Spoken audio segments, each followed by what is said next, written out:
নমস্কার বন্ধুরা। তো আবার একটা নতুন ভিডিও নিয়ে আমাদের চ্যানেলে আমি স্বাগত জানাই তোমাদেরকে। তো বিসিএ যারা 6 সেমিস্টার পড়ছো তাদের কিন্তু 5 তারিখ মানে গতকাল রাত্রের দিকে রেজাল্টটা পাবলিশড হয়েছে। সিবিএসসি যারা, ঠিক আছে?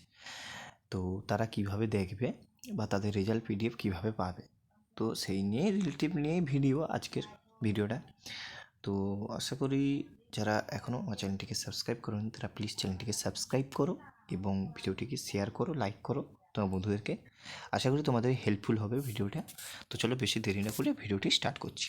তো প্রথমে কী করবে, তুমি তোমার মোবাইলে যাবে। মোবাইলে গিয়ে যে কোনো একটা ব্রাউজার সিলেক্ট করবে, হয় ক্রোম ব্রাউজার নাহলে ফায়ারফক্স বা গুগল।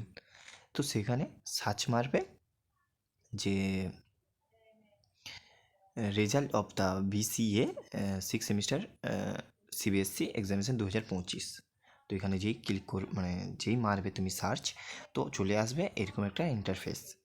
তো প্রথম যে ইন্টারফেসটা মানে প্রথম যে লিঙ্ক, ঠিক আছে, বিদ্যাসাগর ইউনিভার্সিটির, তো সেইটার উপরে ক্লিক করবে। যেই ক্লিক করবে তুমি, তোমার রেজাল্ট কিন্তু ডাউনলোড হয়ে যাবে। ঠিক আছে, ডাউনলোড হওয়া শুরু হয়ে যাবে।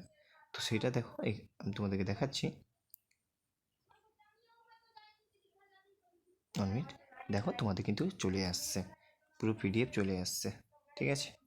তো এইভাবে তুমি তোমার রেজাল্ট দেখতে পারো, ঠিক আছে? এটাই আজকের ভিডিওতে ছিল।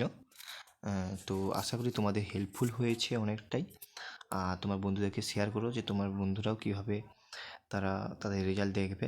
কেন আগের মতন তো আর লিঙ্কে আর দেয় না বিদ্যাসাগর ইউনিভার্সিটি, এখন সব পিডিএফ করে দিয়েছে। পিডিএফে যে যার নাম চেক করতে হয় যে কে কত সিজিপি পেয়েছে, ঠিক আছে? তো আশা করি তোমাদের ভিডিওটি হেল্পফুল হয়েছে। তোমরা এখনও যারা চ্যানেলটিকে সাবস্ক্রাইব করোনি তারা প্লিজ চ্যানেলটিকে সাবস্ক্রাইব করো এবং লাইক করো। আজকে এই পর্যন্ত, পরবর্তী ভিডিওতে আবার দেখা হচ্ছে। সবাই ভালো থাকবেন, সুস্থ থাকবেন।